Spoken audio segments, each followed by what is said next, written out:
राधे राधे, जय माता दी।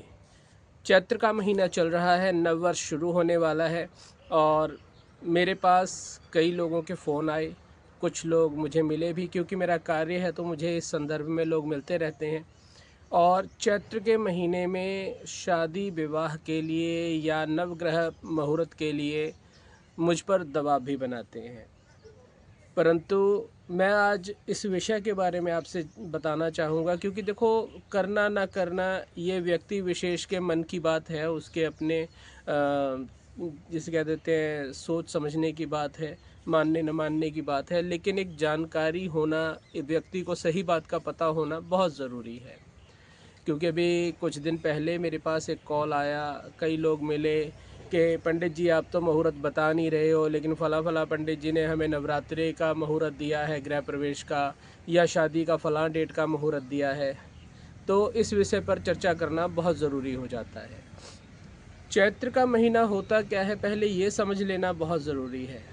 चैत्र का महीना वो महीना होता है जिस महीने में नव वर्ष की शुरुआत होती है, नव ऋतु की शुरुआत होती है, प्रकृति में, सृष्टि में बदलाव होते हैं।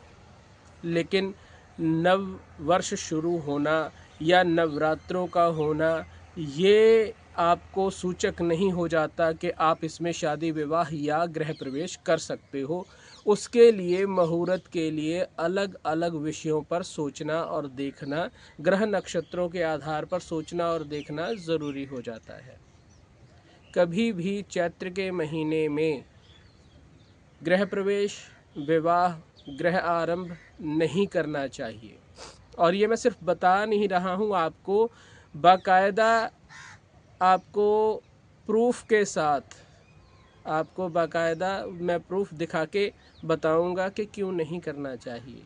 आप साथ साथ स्क्रीन में देख सकते हैं, मैं आपको स्क्रीन में स्क्रीनशॉट दे रहा हूँ, एक पिक्स दे रहा हूँ।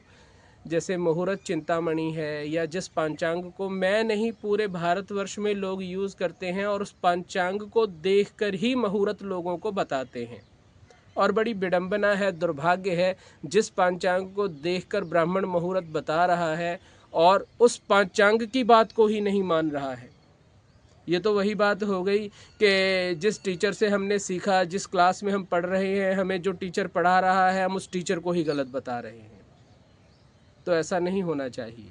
और बाकी मुहूर्त चिंतामणि है, ये वो पुस्तक है जिससे ब्राह्मण निर्णय करता है कि कौन सा मुहूर्त किस विषय में, किस परिस्थिति में किस प्रकार करना चाहिए। तिथियां कट जाएं, बट जाएं, छट जाएं, या जो दो दो त्यौहार हो जाते हैं तो उनका निर्णय कैसे किया जाता है। निर्णय सिंधु से और मुहूर्त चिंतामणि से इनका निर्णय किया जाता है।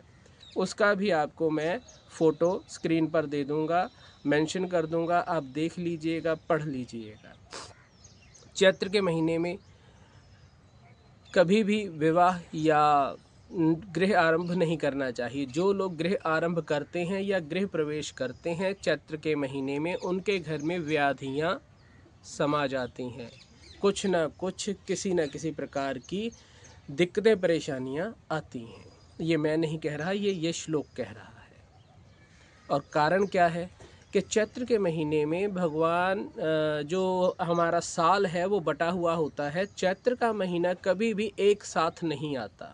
इसके 15 दिन वर्ष की शुरुआत में आते हैं और 15 दिन वर्ष के अंत में आते हैं। ये कटा हुआ महीना माना जाता है।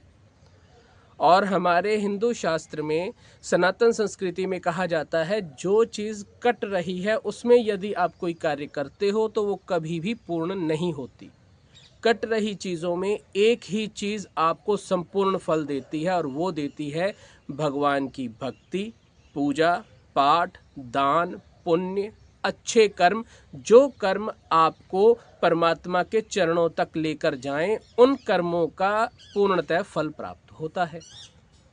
जैसे आप संक्रांति ले लीजिए। संक्रांति क्या होती है? संक्रांति वो दिन होता है जिस दिन सूर्य एक राशि से दूसरी राशि में प्रवेश कर रहा होता है।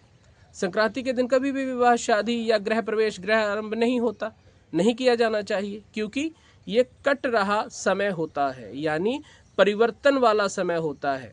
उसी प्रकार चैत्र का महीना होता है, 15 दिन एक साल की शुरुआत में, 15 दिन साल के अंत में, जो महीना ही बट रहा है उस महीने में कभी भी कार्य नहीं किया जाता। जानकारी के लिए बता दूं, चैत्र के महीने में केवल एक ही परिस्थिति ऐसी है जिसमें आप विवाह, शादी या गृह आरंभ या गृह प्रवेश कर सकते हो। वो परिस्थिति होती है भगवान सूर्य का मेष राशि पर होना। 14 मार्च से लेकर 13 अप्रैल तक भगवान सूर्य नारायण मीन राशि में रहते हैं और मीन राशि में ये कार्य नहीं होते। 13 अप्रैल के बाद यानी जिस दिन बैसाखी होती है उसके नेक्स्ट डे भगवान सूर्य जो हैं मेष राशि में प्रवेश करते हैं और चैत्र का महीना तब तक खत्म हो चुका होता है, पूर्णिमा निकल चुकी होती है। 20 सालों में 25-30 सालों में एक बार ऐसा समय आता है जब सूर्य संक्रांति बदलने के बाद मेष के सूर्य होने पर पूर्णिमा जो है वो चैत्र मेष राशि पे आती है। जो चीज़ ही 25-30 साल में एक बार आ रही है उसको आप मेंशन कैसे कर सकते हो? हाँ, यदि आ रही है तो आप उसमें कार्य कर सकते हो, यदि बाकी की परिस्थितियां मुहूर्त आपके फेवर में जाते हैं तो।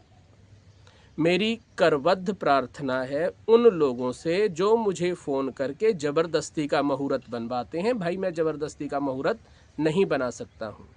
और करबद्ध प्रार्थना है उन पंडितों से, उन ब्राह्मणों से जो जानते हुए भी पैसे और काम के लालच में लोगों को गलत मुहूर्त दे देते हैं।